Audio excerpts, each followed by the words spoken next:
Assalamualaikum warahmatullahi wabarakatuh. Alhamdulillah kita bisa bertemu kembali di pertemuan kali ini. Namun karena ada beberapa hal dan juga beberapa kegiatan, jadi kita tidak bisa bertemu langsung secara offline. Mari kita melanjutkan diskusi dalam mata kuliah ini, mata kuliah studi biblikal, yang mana minggu lalu sudah saya minta antum untuk membaca-baca sendiri tentang inspirasi dan pewahyuan dalam penulisan Alkitab. Yang hari ini akan kita bahas lebih lanjut tentang hal tersebut. Jadi sebagaimana yang dipercayai oleh orang Kristen, bahwasanya Alkitab itu ditulis oleh Allah dengan perantaraan pengarang manusia.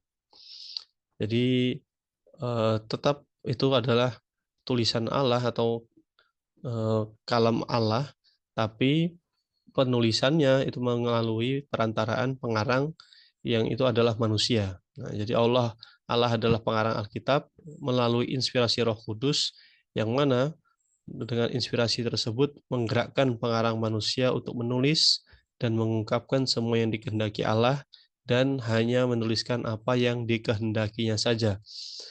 Nah, jadi mungkin kalau antum bisa melihat video yang kemarin saya kirimkan ya, apakah karena ini ditulis manusia maka pasti bisa salah? Ya, tidak seperti itu juga, karena mereka meyakini bahwasanya manusia yang dipilih untuk menjadi mediator untuk menuliskan Alkitab itu adalah orang-orang terpilih dan mereka digerakkan tangannya untuk menulis apa-apa yang hanya dikehendaki oleh Tuhan. Jadi bukan menuliskan sembarangan, bukan menuliskan semau mereka, tapi ada hal-hal yang eh, hal-hal yang itu menjadi eh, kuasa Tuhan untuk menggerakkan mereka untuk menulis hal-hal tersebut. Nah, hal ini bisa kita lihat di dalam Alkitab sendiri dalam eh, kitab 2 Petrus pasal 1 ayat 20. Yang terutama harus kamu ketahui ialah bahwa nubuat-nubuat dalam kitab suci tidak boleh ditafsirkan menurut kehendak sendiri.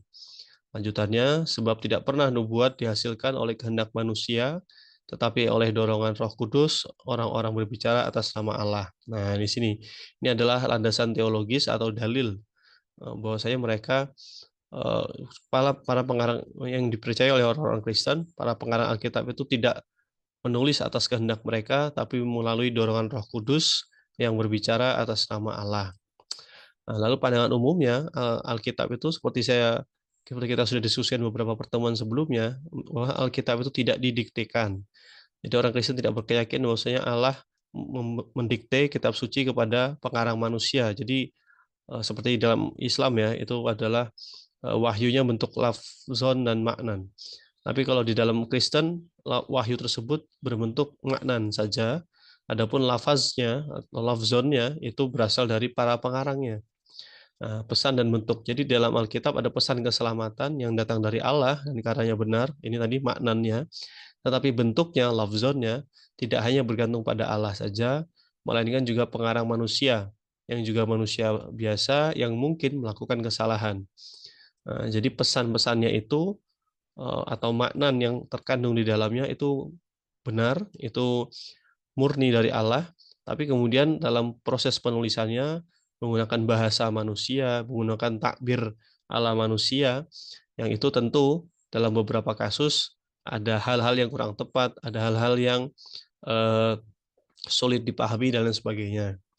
Nah, namun hal tersebut tidak membuat keilahian pesan berkurang, tidak membuat pesan tersebut berarti tidak suci lagi, berarti ini ada penyimpangan, berarti ini tidak asli dari Tuhan, tidak.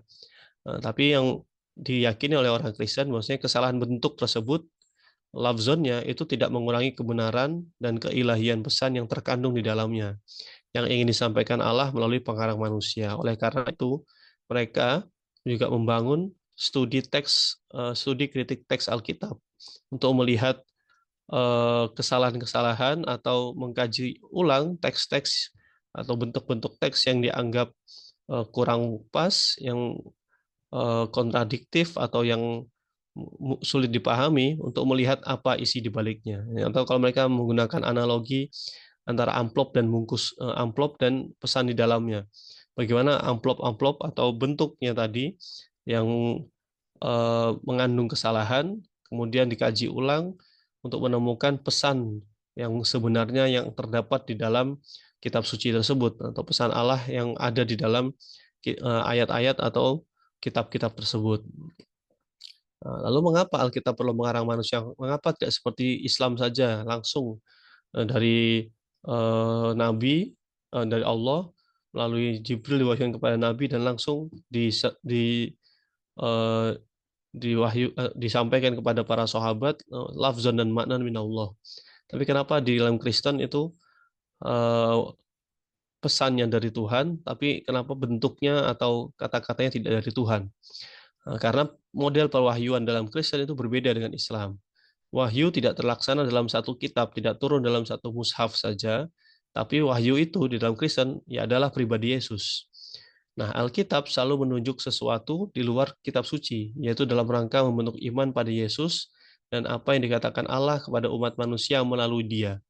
Jadi seperti kita kaji bersama di pertemuan-pertemuan sebelumnya, Alkitab itu bukanlah kitab suci atau satu kitab suci, tapi kumpulan kitab-kitab yang di dalamnya adalah kesaksian-kesaksian tentang apa yang diajarkan Yesus, tentang bagaimana Yesus hidup, tentang pribadinya, teladannya. Karena apa? Karena mereka meyakini bahwasanya kitab suci adalah kesaksian iman dan tidak mungkin bisa mencapai pesan keselamatan yang disampaikan oleh Tuhan kecuali melalui anaknya atau melalui Yesus.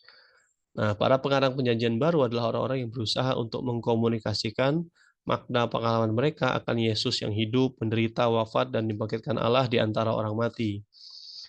Nah, dan menurut mereka juga, bahwasanya kesaksian iman manusiawi ini merupakan unsur hakiki pada kodrat kitab suci Kristiani.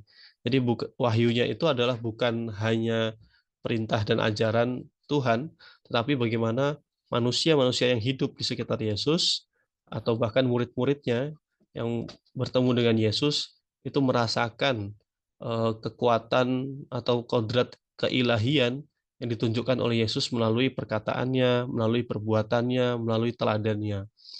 Gitu. Jadi setelah mereka merasakan, oh ternyata memang Yesus itu bukan hanya manusia biasa, dia uh, memiliki kodrat keilahian.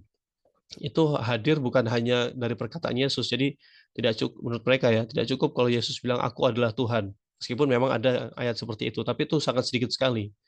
Aku adalah jalan keselamatan, tapi sangat sedikit sekali sembahlah aku Tuhan itu tidak ada.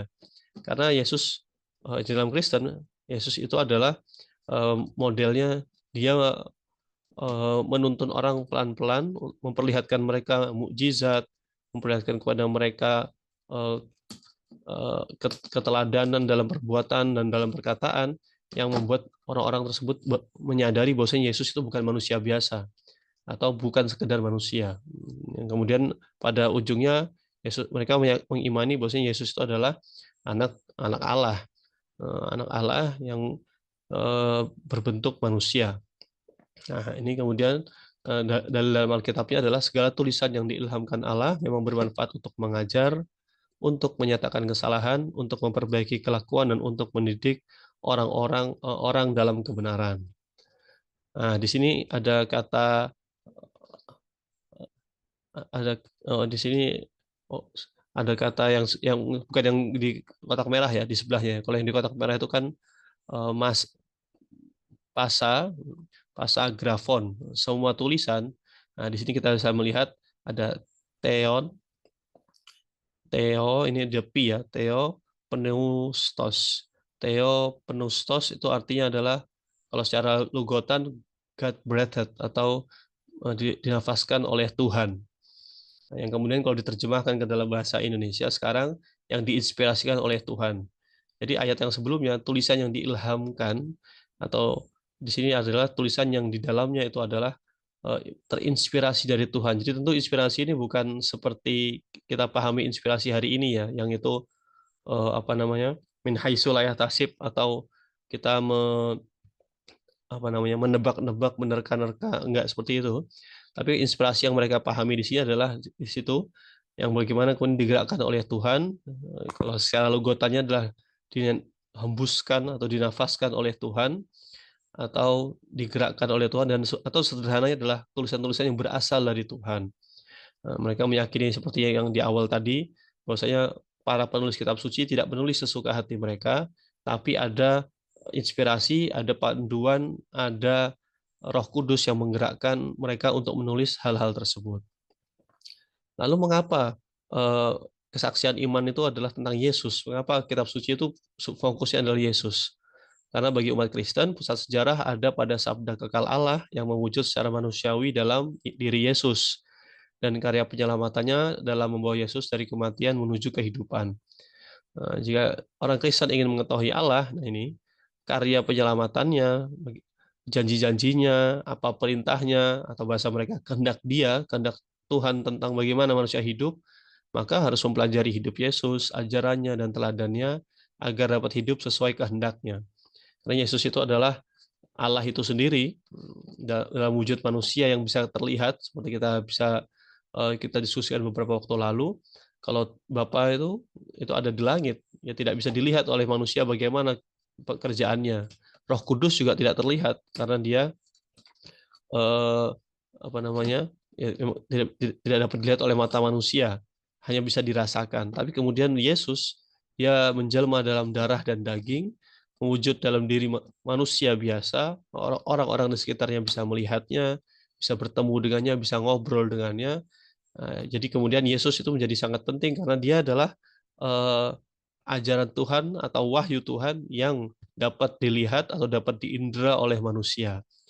Eh, Jadi mungkin kalau di dalam Islam kita mengenal istilah nabi ya, tapi kan mereka tidak melihatnya sebagai nabi karena itu adalah Tuhan itu sendiri. Itu. Jadi ini yang membuat kitab suci itu, khususnya Perjanjian Baru, itu fokus utamanya adalah tentang Yesus, tentang ajarannya, tentang hidupnya, tentang teladannya, perkataan-perkataannya, dan kemudian makanya kita bisa melihat bagaimana wahyu tersebut tidak langsung atau tidak eh, semuanya lafzon dan maknan dari Tuhan, tapi maknanya dari Tuhan, tapi lafzonnya itu berasal dari pengarang-pengarang manusia. Ini dalilnya ya, akulah jalan dan kebenaran dan hidup. Jadi Yesus itu mengakui dirinya adalah dia adalah jalan dan dia adalah kebenaran dan hidup. Tidak ada seorang pun yang datang kepada Bapa kalau tidak melalui aku. Nah, ini yang mereka yakini juga. Jadi kalau mereka ingin memahami apa yang dikehendaki oleh Bapa, apa yang dikehendaki oleh Tuhan Allah, maka mereka harus melaluinya atau harus mengikuti teladan yang diajarkan oleh Yesus. Gitu.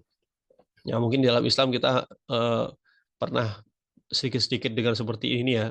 Eh, jadi misalnya bagaimana kalau orang eh, ingin mencintai Allah, maka dia harus mencintai Rasulnya, harus mengikuti ajaran-ajaran Rasulnya, karena ya Rasulnya itu yang paling tahu mana yang disukai atau mana yang diperintahkan, mana yang dilarang. Begitu juga dalam Kristen, konsepnya kurang lebih sama, tapi bedanya Yesus di sini bukan sebagai nabi, tapi sebagai Tuhan yang menjelma dalam wujud manusia. Nah, ini sebagai kesimpulan bagaimana sih modelnya pewahyuan antara Islam dan Kristen. Kita bisa lihat di Islam bagaimana Islam itu wahyunya, kitab suci adalah Quran yang merupakan satu kitab suci dan diwahyukan selama 22 tahun dengan bahasa Arab yang pengarangnya adalah Allah sendiri.